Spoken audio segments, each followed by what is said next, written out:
Good evening again, lovely people. If everything worked out as planned, we've already stopped and we've had a chance to introduce ourselves, meet up, and discuss who we are and what this course is going to be all about. So, once again, thank you for listening. Hopefully, you took your attendance already for the day. Make sure you do that. Um, there should be an attendance checker in Moodle for you to do so.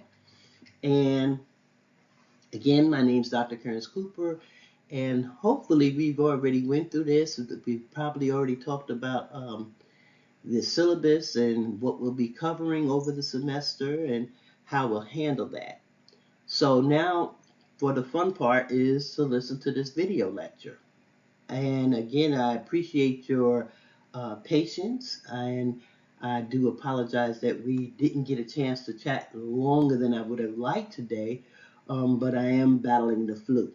So, with that being said, I'm going to let you know that this presentation is going to be a mixture of me speaking and my AI voice speaking. I had to utilize the two since my voice is coming in and out.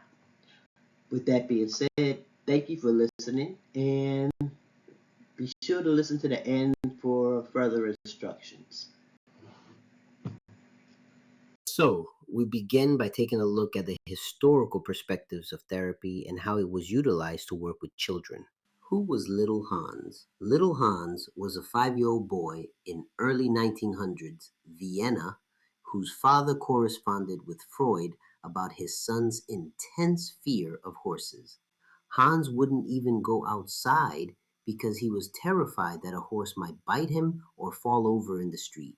To Freud, this wasn't just a quirky phobia, it was a window into the workings of the unconscious mind and, more controversially, early psychosexual development. To further understand this, let's delve into Freud's interpretation of the case, which is also known as the Oedipal spin. So, Freud theorized that Hans' horse phobia symbolized something deeper, unresolved Oedipal conflict. According to Freud, Hans was unconsciously attracted to his mother and jealous of his father. Hans, with its big eyes and ability to fall, represented his father. Hans' fear of being bitten was interpreted as fear of punishment, castration anxiety in Freud's terminology. In Freud's view, Hans' phobia wasn't random, it was a defense mechanism. By displacing his fear of his father onto horses, Hans could experience his anxiety in a safer, symbolic way. Horses were scary, but they weren't as emotionally complicated as Dad. What makes this case important? Even if you are skeptical and have doubts about the Oedipal angle, many modern psychologists do, Hans' case is still a landmark for several reasons. It's pioneering child psychoanalysis. This was one of the earliest documented cases showing Freud applying psychoanalytic theory to children. Symbionism and defense mechanisms. It's a classic illustration of displacement and unconscious conflict. Hans' role of parent involvement. Hans' father was the go-between for Freud, highlighting how therapy with children often involves parents. Why should we care about it today in terms of counseling children and adolescents? Sure, Freud's theory is more than 100 years old, and some parts haven't aged well. Castration anxiety isn't a go-to diagnosis anymore. But the case sparks valuable questions. How do unconscious fears and family dynamics shape child development? Should Hans' horse phobia be explained differently today? For example, learned fear, trauma, or attachment issues. Playback does this case teach us about the importance of cultural context in psychological theories. It also provides a springboard for discussing ethics. Hans wasn't in therapy in the modern sense. His case was analyzed via his father's reports. Today, we have very different standards for confidentiality and child assent. Now we have Anna Freud's contributions to child psychotherapy.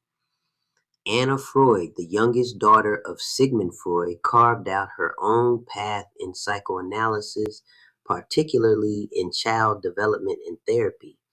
While she built upon her father's work, she added significant innovations that made her one of the foundational figures in child psychotherapy. First, she focused more on the ego and the defense mechanisms, where Sigmund Freud emphasized the influence of the id and the psychosexual stages, oral, anal, phallic, latency, genital, arguing that unconscious drives and conflicts dominate development. Anna Freud shifted attention specifically to the ego, emphasizing its role in mediating between the id, superego, and external reality. She identified and described defense mechanisms like repression, denial, projection, not just as signs of pathology, but as natural ways the ego protects itself. This was groundbreaking for understanding children, as it recognized that their behaviors often reflect adaptive strategies rather than only unresolved psychosexual conflict. Some of Anna's child analysis techniques include working directly with children in therapy and develop methods sensitive to their developmental stage, unlike her father's approach with the psychosexual stages. She emphasized building a trusting relationship first, understanding the child's life context, family environment, and not relying solely on free association like adult psychoanalysis. She highlighted the role of observation and play in assessing children's inner worlds, laying the foundation for later play therapy techniques, though others like Melanie Klein advance play therapy differently.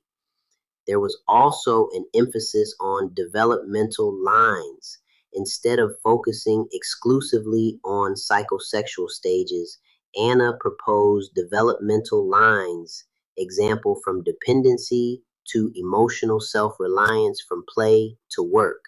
These lines illustrated that development is fluid with multiple overlapping domains and children progress at different rates. This perspective helped clinicians focus on overall adaptation and resilience, not just resolving conflicts tied to sexuality. Anna's work involved the Hampstead War Nurseries. So during World War II, Anna Freud observed and worked with children separated from parents due to bombings. She documented how trauma and attachment disruptions affect development, pioneering work on attachment and resilience decades before attachment theory formally emerged. To understand, Anna was very close to her father. Out of his 6 children, only Anna followed in his footsteps. Yet her approach to psychoanalysis differed from her father's work.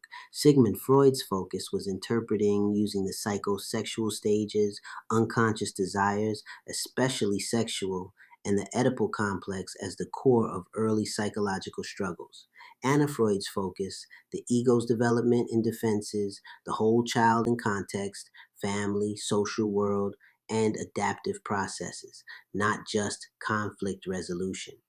Sigmund often analyzed adults reflecting on their childhood. Anna directly treated children and adjusted psychoanalytic techniques to meet their developmental needs. She was less deterministic, where Sigmund emphasized early conflict shaping adult neuroses. Anna focused on flexibility, growth, and resilience over time. So it's safe to say that Anna Freud's contributions remain relevant because they inform modern child psychotherapy, including trauma-informed care and resilience research. Her work shows that children require different therapeutic approaches than adults, emphasizing observation, play, and understanding defense mechanisms developmentally. It underscores the importance of contextual and environmental factors in treatment, an approach widely used in school counseling, child psychiatry, and social work today. One major area to think about, where Sigmund saw children mainly through the lens of drives and unconscious conflicts, Anna Freud saw them as developing beings with agency, whose struggles and defenses reflect adaptation to their environments. This shift broadened the scope of psychoanalysis and helped shape contemporary child therapy practices. Now let's look at how Melanie Klein in 1932 unlocked children's inner worlds through play. Melanie Klein revolutionized how clinicians understood and worked with children by focusing on the symbolic meaning of play. Before Klein, psychoanalysis relied heavily on free association, where adult patients verbally shared thoughts and memories to reveal unconscious conflicts. Children, however, often lack the verbal and cognitive skills to engage in this process. Klein's innovation was deceptively simple but profound. Children communicate their inner worlds through play. Klein's theory revolved around the symbolic importance of play. Klein believed that children's play activities, such as arranging dolls, using blocks, or creating stories, symbolically represented their unconscious fears, desires, and conflicts. Just as adults might talk about a dream to express underlying feelings, children's play became a language of the unconscious. For example, a child knocking over a toy family could reflect anxieties about family conflict or loss. Play revealed their internal object world, relationships with internalized images of caregivers, central to Klein's object relations theory. Klein believed that free play was the child's version to free association. Klein introduced the idea of free play as an equivalent to free association for children. Instead of asking children to talk freely, she provided them with toys and art materials in a safe therapeutic space. Children naturally expressed emotions, aggression, love, jealousy through their play. The therapist observed and interpreted these symbolic actions much like they would interpret an adult's associations. This approach allowed children to express unconscious material non-verbally and bypass developmental limitations in language. From this premise, she invented play therapy. Through her 1932 work, The Psychoanalysis of Children, Klein formalized play as a therapeutic technique, laying the foundation for what is now widely known as play therapy. Her method was not just diagnostic, it was actively therapeutic. By helping children express and work through unconscious conflicts symbolically, they could achieve emotional relief and insight. Klein emphasized the therapeutic relationship. The analyst's role was to understand the meaning behind the play and offer interpretations in a way children could grasp. So, why do Klein's innovations still matter today? Pretty much, she expanded psychoanalysis to include children and introduced the field of child psychotherapy. Her focus on symbolism in play informs modern approaches to child therapy, including play-based CBT, trauma-informed care, and attachment-based therapies. She demonstrated that even young children have complex emotional lives and can benefit from therapeutic intervention. Key areas for this theory. Klein's insight was groundbreaking. Children don't need to talk it out, they play it out. Her work showed that play provides access to a child's unconscious, serving both as communication and as a pathway for healing. This innovation made her one of the foundational figures in child psychotherapy and forever changed how clinicians work with children.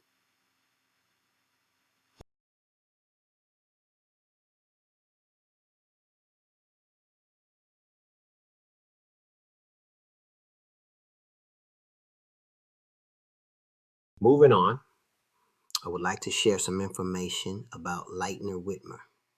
In 1896, Lightner Whitmer, often referred to as the father of clinical psychology, took a bold step that transformed psychology from a purely academic discipline into an applied helping profession. At the University of Pennsylvania, he founded the world's first psychological clinic, a facility dedicated to the evaluation and treatment of children and adolescents. At the time, psychology was mainly concerned with research and theory, not hands on intervention. Whitmer's clinic radically changed that. Whitmer's clinic was considered revolutionary.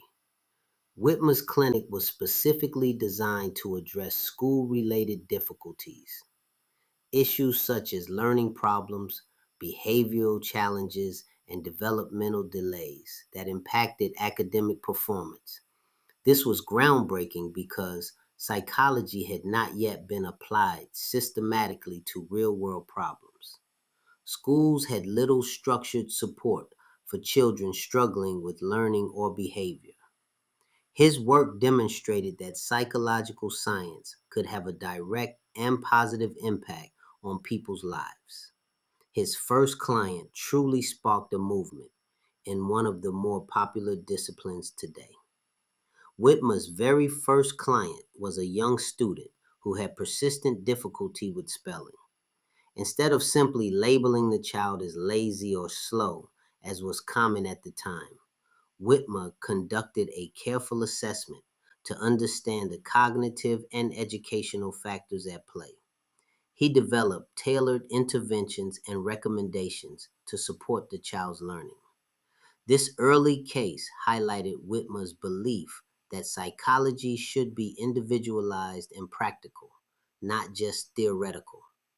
Whitmer's work laid the foundation for what is known as applied psychology and special education.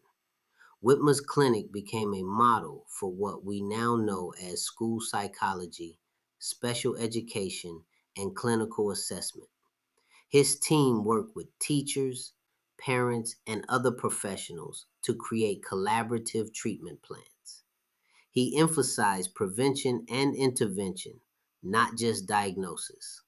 The clinic's approach recognized that learning difficulties often have psychological roots, which can be addressed through targeted support. Finally, Lightner Whitmer didn't just open a clinic, he opened the door for psychology to become a profession that helps others. His early work with children struggling in school set the stage for special education, applied psychology, and the entire field of clinical psychology as we know it today. Now, I know that I have given you a lot of information. Please bear with me. I just want to discuss a couple more theories to help build your foundation in counseling children and adolescents. William Healy and the origins of the child guidance movement. During the early 20th century, William Healy recognized that children with emotional and behavioral difficulties required more than punishment or moral lectures. They needed understanding, assessment, and treatment. Healy founded what eventually became the Institute for Juvenile Research in Chicago, one of the first organizations devoted to studying and addressing children's psychological and social adjustment problems. Healy's work was considered groundbreaking.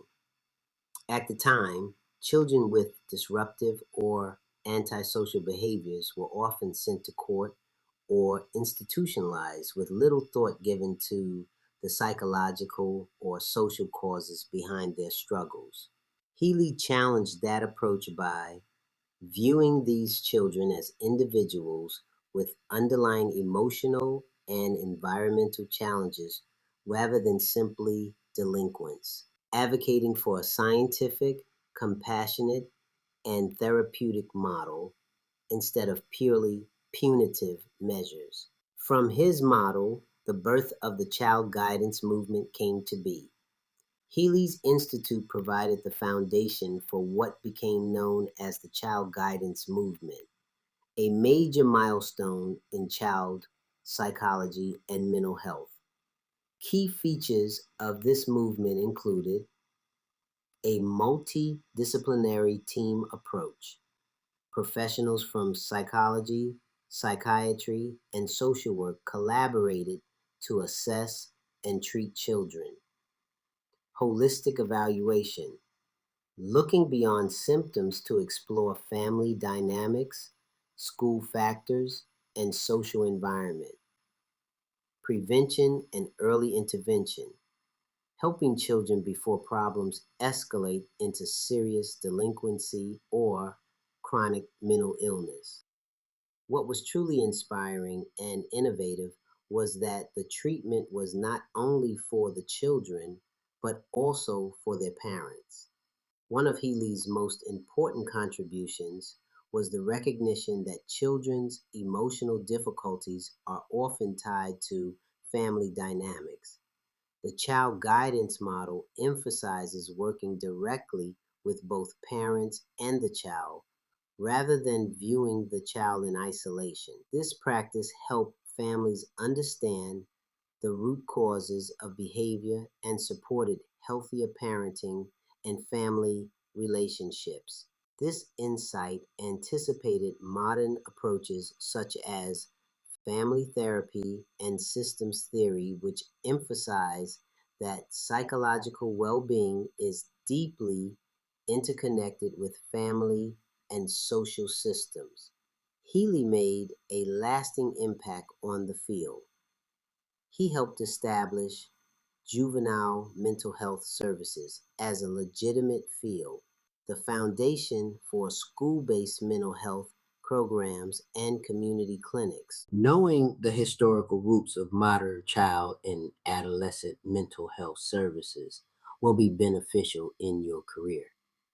The enduring value of interdisciplinary teamwork in assessment and treatment is a great way to provide excellent service by leveraging multiple disciplines instead of relying on a single one. You also see how the integration of family and community factors continues to shape child therapy, special education, and juvenile justice reform. It's amazing how far one's concept can take an entire field. Virginia Axline and the rise of non-directive play therapy. In 1947, Virginia Axline published Play Therapy, introducing a revolutionary way to work with children, non-directive play therapy. Her approach became a cornerstone of child-centered treatment and marked a major shift in how therapists conceptualize their role with young clients. What is non-directive play therapy? Axline adapted Carl Rogers' client-centered therapy, which was developed for adults, to meet the needs of children. Like Rogers, she believed that the therapeutic relationship, not interpretation or advice, was the central agent of change. Instead of leading or directing the child's play, the therapist provided a safe, accepting, and empathic environment allowing children to express themselves freely through play. Play functioned as the child's language, much as conversation does for adults. How it departed from psychoanalysis. Before Axline, most child therapy was rooted in psychoanalytic traditions, e.g., Mellon and Klein. These emphasized interpretation of unconscious conflicts. Axline and Rogers offered a different philosophy. Therapist's role, not to interpret or control, but to reflect feelings, accept the child unconditionally, and facilitate self-directed growth.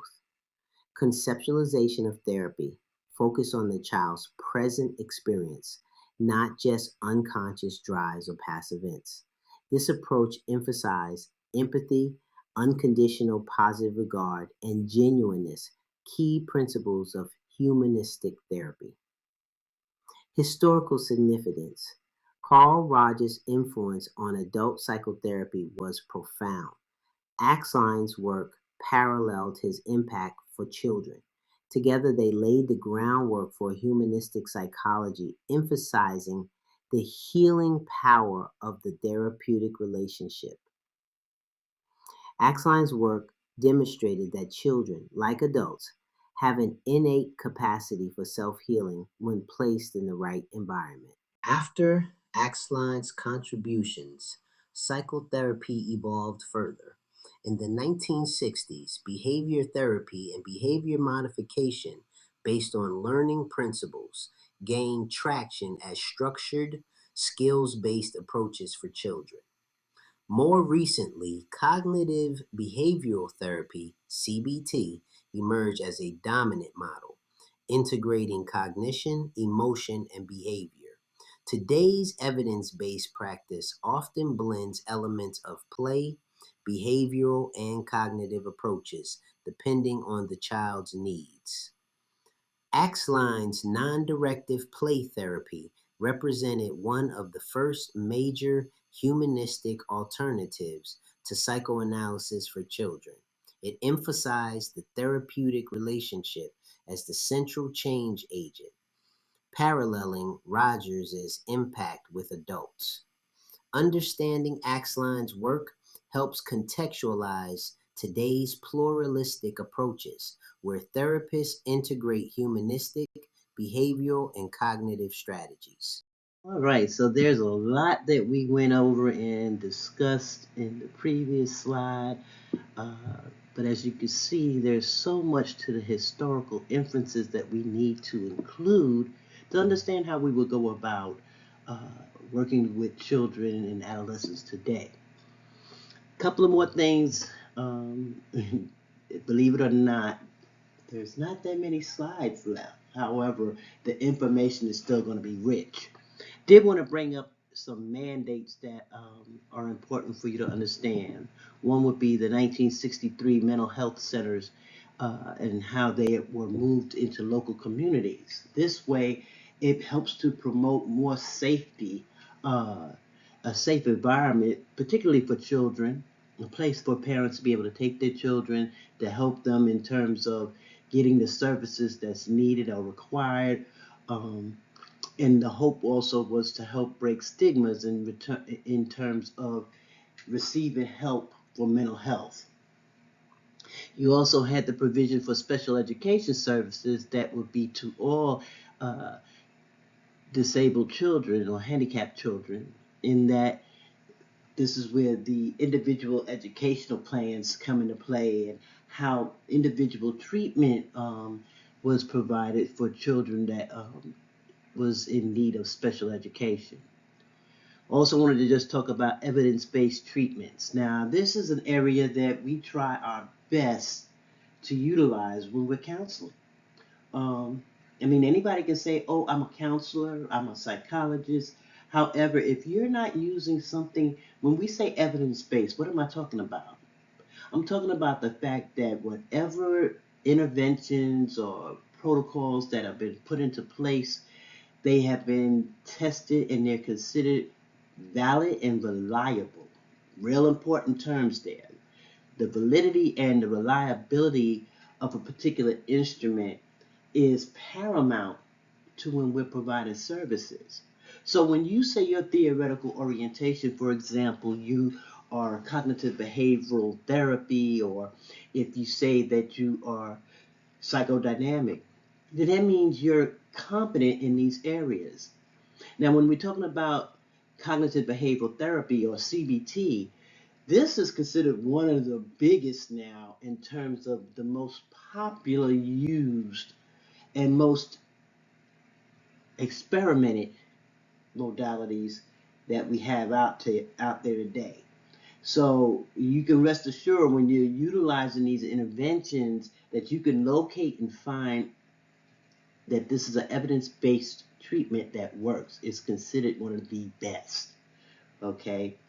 Um, but just know that when we're talking about evidence-based treatments, we're talking about how we quantify the strength of the support of that treatment protocol. Okay, there may be manuals that you can utilize that would help you. Like I said, CBT is going to be your largest, so you will find many different text manuals or treatment manuals out there for it.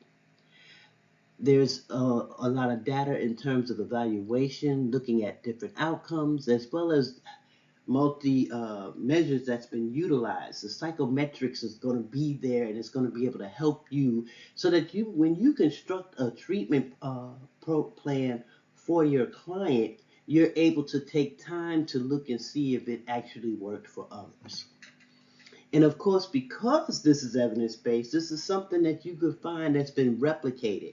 So if you're using something and it's never been done before, now you have to look into doing research to see if this is something that's truly going to be a valid instrument to utilize, or is it something that you should avoid? Now, do I say avoid it? No. If you're interested in it, you need to learn as much as you can about it, as well as be prepared to do research, applied psychology, that's that clinical psychology, not just counseling here, but you're actually going to be doing an evaluative assessment on whether something would be actually valid. So what we always say is do what you can, understand your limitations, but work through what's there and what's been proven. That's evidence-based treatment.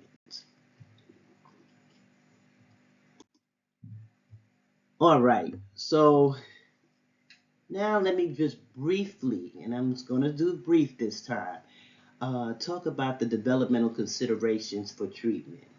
So know that there's instability in the different personalities, in that when we're talking about children, children, a lot of times we have to look at continuity as well as stability. Where can we work with a child developmentally? What are their milestones? Is it something that would be beneficial for that child? You have to have that understanding that, particularly with small children, you're not going to have a sound set, cut and paste type of situation, not with a child. Children develop at different levels, different times, and different ways. We'll talk about some of those developmental milestones and look at how we might be able to utilize that when we're counseling. However, just know that it's no one set pattern, okay? You have to also understand that it's real important to understand those milestones, understand the sequence that would be considered really appropriate when we are creating treatment plans for children. An example I can give is I used to work in Alaska years ago, and I'll never forget, I had a child who was only 6 years old, male, and he was brought to the clinic because unfortunately he was demonstrating inappropriate sexual behaviors toward other children. So I had to develop not only a program for him, a treatment protocol that he would understand because he's 6 years old. And he needed to know what he was doing, how he was doing it, whether it was right or wrong, and allowing him to learn about it. So I had to go into the developmental component of seeing him for who he was at that time. Now, I'm not going to talk about sexual abuse and all this because that's not what the vocabulary would be for a child, right? So you have to think about what tenets do you have to approach when you are creating or developing interventions for a child at a particular age. So you have to understand the developmental sequence and make sure when you're goal setting that it's appropriate for that age level for that child. Now, I'm going to go over some of these theories again and just remind you of some of them. Like Freud, we talked about it again. It was with the unconscious and talking about the psychosexual stages of development. So I'm not going to go all into that again. If you heard of Jean Piaget, know that his theory's more foundational framework assesses the intellectual development with children, as well as how to go about planning educational interventions for children. Now, Irv Vygotsky, I added him in. He's not listed in the textbook per se, but he's an important person. I added his theory because the impact on counseling was important in terms of how children learn through what he terms the zone of proximal development, where a caregiver, a parent, a teacher, anyone in that authoritative zone would help with learning through modeling. And children would then learn to adapt based upon the learning styles that's given to them through the authority. You then also have Kohlberg's theory of moral development. Now, with Kohlberg, we're talking about how he theorized that people will progress through at least 6 stages of moral reasoning, that being with 3 levels of pre-conventional, conventional, as well as post-conventional. Moral development really here involves how a person would understand right from wrong, and which would progress, particularly focusing on one's self-interest, as well as if there's consequences put into place like punishment, punishment avoidance, looking at the complexities, whether there's abstract thinking, universal or ethical principles, as well as equality and justice. You then have Erik Erikson's theory of psychosocial development. And his thought was that the personality really develops in 8 stages. And I'm going to tell you a little secret. He actually was trying to work on 9. But this was something that would go throughout the lifespan. And it was specific to any type of psychosocial crises that might have been there, and how whether or not a person can resolve it or not during that particular stage.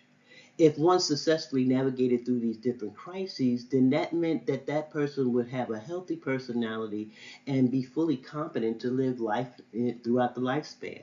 However, if there's any inadequacies, they would have some stagnation and issues going through the different stages. Now, that's probably going to be just a refresher. I just wanted to point out some of these particular areas so that you kind of can get a gist and understanding. Do understand if there's any questions that you get not getting from the textbook, or if you have anything more, feel free to bring it up, send me a message. I'll be happy to try to answer those for you. Anyway, those are some of those developmental considerations I just wanted to point out. So now let's look at some kind of unique aspects towards psychotherapy when we're looking at children and adolescents. Understand with psychotherapy and young clients, it really is different from working with adults, in that it's more important that we look at, again, the developmental, motivational, as well as contextual factors. Therapists here, they got to really try to adapt their methods as well as their expectations to fit it within the child's or the adolescent stage of development, as I mentioned earlier. You need to be able to understand therapy and know what those circumstances are going to be, particularly during the referral process. A couple of things to look at: motivation and involuntary participation. When we look at a comparison between adults and children, adults usually can recognize their own problems and they'll tend to come and get help voluntarily, whereas a child, no, they're not going to initiate therapy themselves. Referral sources is going to come through parents, through the schools, through the courts. Often they'll make referrals that's going to lead to very different levels of compliance or resistance. A counselor's first task would be to start establishing rapport and help the child to see some type of value in therapy. Because without the engagement or motivation, trust me when I say it's not going to be as meaningful. Now, there are limitations, as I mentioned, but there's a limited understanding of counseling or therapy when we're talking about children.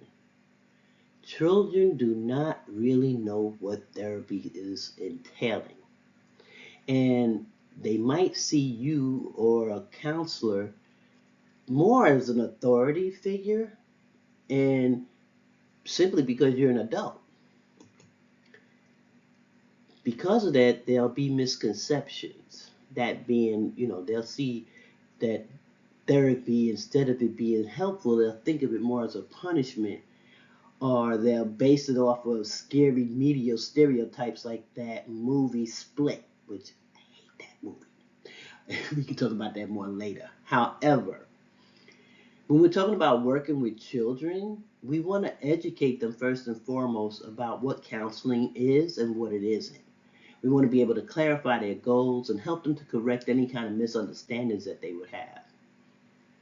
Then we need to talk about divergent goals between clients, and looking at that comparison between children and adults. So, a child's goal may not match the concerns of their parents or their teachers. They might be thinking, I just need to get my parents off my back, or I need to be able to stop shoplifting. Their goals will be simplistic to the eye, but more intense for the child himself. Understand that when we're working with children, you become a negotiator, in that you want the child to be able to balance their concerns with whatever that behavioral pattern is and their perspectives to create mutually acceptable goals that they can achieve over time. So when we're talking about developmental and verbal differences, remember, children, they'll have limited abstract thinking depending on their age, as well as their vocabulary might not be as expressive. They might be still concrete in thinking. You're going to have to rely a lot on nonverbal methods like play therapy, drawing, games. That's going to be essential tools to helping with them expressing oneself. I can tell you that I used one time the Sims game as a way for the child to play and create their family dynamic, and they were able to perform what they were going through in the household, allowing me to see it without them actually having to stop and say exactly what issues they were dealing with. Because sometimes they just really don't know, but through play, it comes right out. So that's one of those different techniques that is utilized in counseling that it's actually fun, and you're not the star of the show there. It's the child. Therapists really have to learn how to adapt to language when we're talking about working with children and on their level. There's going to be times when we have to teach emotional vocabulary to help a child um, on getting on with their own terms. Like when they're feeling sad, but they say, oh, it's yucky. So you need to be able to pick up on those cues. Then we need to talk about environmental dependence.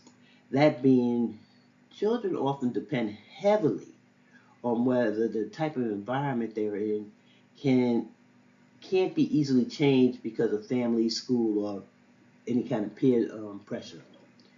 When we're talking about counseling, we have to also make sure we're involving the parents as well as other systems, that being school, the teachers, if they're in daycare, all across the board, extended family. We want to make sure the focus is going to be helping that child learn how to cope with whatever those circumstances are rather than trying to change them directly. Plasticity and personality development is something we also have to look at, because again, a child's personality is going to be more flexible, it's more likely to change, and it's more liable. Okay, that being that there's going to be a lot of emotional ups and downs. One minute they're happy, another minute they could be sad. Early interventions actually may help in problematic patterns that might become entrenched. Now, I haven't talked a lot about adolescents, but there's unique challenges for them as well. And I'm not going to go into too deep of it at this point, but just wanted to know that they're going to have this grunt eye roll phenomenon where they're not going to want to be bothered with you in the first place. I'll never forget, I had a young man who actually was having a lot of trouble with his mother and his stepdad, and they brought him in, and it took about close to 6 weeks before we actually got started with therapy. He would come in, and was sick. He wouldn't say a word, but he was actually um, forced into therapy, so to speak, because of his behavior. It was considered a legality thing, so he had to come in. Needless to say, it took some time before we actually was able to get him to open up and start looking at different perspectives um, without me being prescriptive about it. So some counseling goals initially is going to just simply try to build engagement and then try to get the rapport established with the adolescent as well as with the counselor. All right, so finally, let me just say this in terms of counseling. When we're working with young clients, know that you're going to have to be flexible, you're going to have some creativity and a lot of patience. Um, a therapeutic alliance really starts when we start educating the child or the adolescent and help to get them to be more inspired and motivated. Collaboration is key when we're working with children and adolescents, and that families and the systems that they're within are crucial to benefiting them in the long run in terms of helping to change behaviors or to deal with particular issues or circumstances. So those are the things that I wanted to point out as far as considerations when we're working with children or adolescents. And by all means, any additional questions, let me know. But these were the main things that was pointed out in the textbook and that I wanted to just give a little clarification about. All right, guess what? This is the final slide, everyone. Although we are far from finished, we are wrapping up chapter 1. What I want to do is just go over real briefly to talk about multimodal and multi-systemic treatment protocols. It's an integration. When we're talking about multimodal or multi-systemic approaches, we're talking about how we help children and adolescents effectively, which would require more than one way to interject an intervention, as well as how we might help ourselves as the counselor. So, a multimodal therapy, think of the basic idea or ideal. Lazarus talked about how this model looks really at 7 different areas where there's problems as well as interventions that might happen. That would be to occur as behavior, affect, sensation, imagery, as well as cognition and interpersonal relationships. Also included in that is looking at and revealing the type of drugs or diets that might be used, and it's going to be that basic ideal that helps in terms of working with schools and education, helping parents and other adults. You want to more or less try to learn the child's culture and encourage counselors is what we're trying to do here by using multiple areas. So an example might be when we look at a child or we're working with a child that's receiving individual counseling, the parents might also attend counseling. Teachers might be given some different type of instruments to implement within their classroom behavior plan. So why do we use multimodal? Well, because there's no single best method when we're talking about working through problems. There's going to be a lot of different types of interventions that might be helpful. However, when we're combining interventions, and that's across the different systems, being home, school, counseling, it increases the chance of a lasting impact, a lasting change for that child.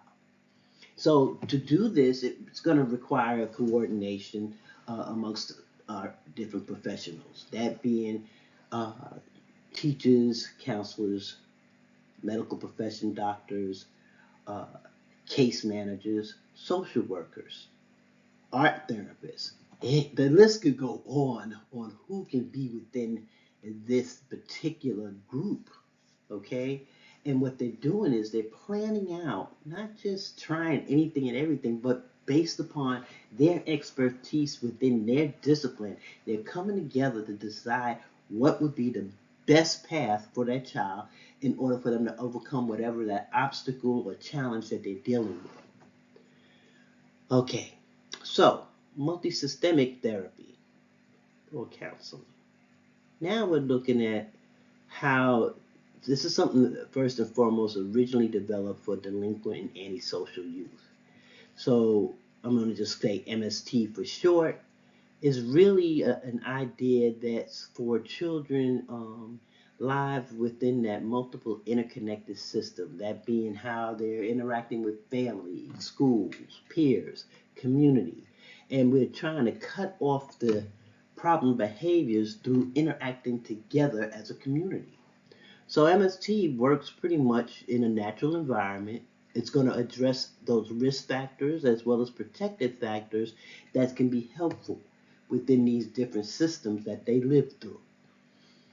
Key thing that I want you to remember is most times it's going to be family focused, particularly families that are setting treatment goals. It'll have strength-based interventions that's emphasizing more positivity as well as shared accountability and responsibility.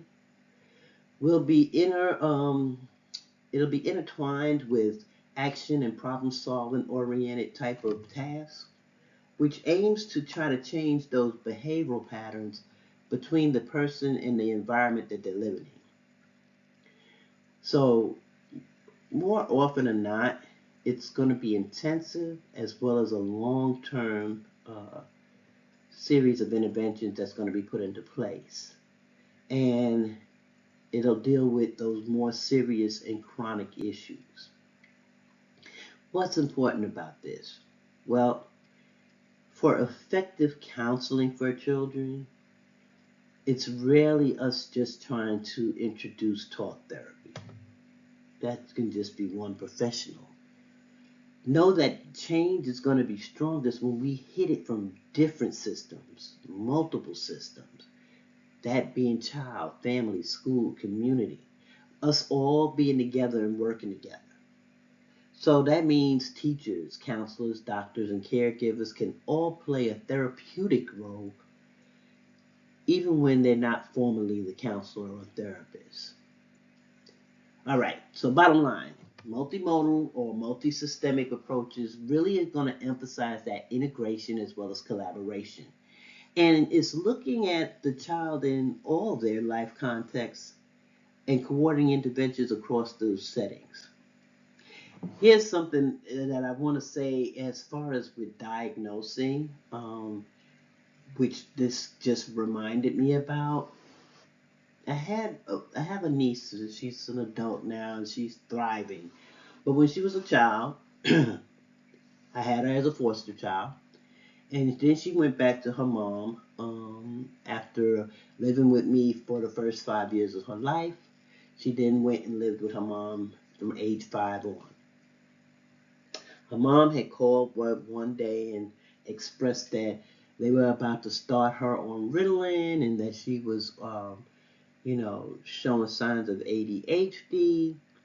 And my first question to her when she told me this, I said, well, tell me what's going on. Why is she. And they said, oh, well, she's not able to behave in the classroom appropriately and she doesn't listen and she wanders in her mind and she's inattentive. I said, okay. And the only thing I asked the mom was, does she do that at home? Have you noticed or observed her doing those type of things at home? And immediately the mom said, well, no, she listens to me. She does everything I say. She comes home. She gets straight to her homework. She does her chores. Okay, red flag came up. If she's not showing you those same behaviors at home that's been told to you from school, something's not connecting there. She would not be able to control herself if it was truly a disorder. And it was with that premise in mind, I'm sharing this with you, is to understand that we have to make sure when we're talking about integration and collaboration that we're looking at everything across the board.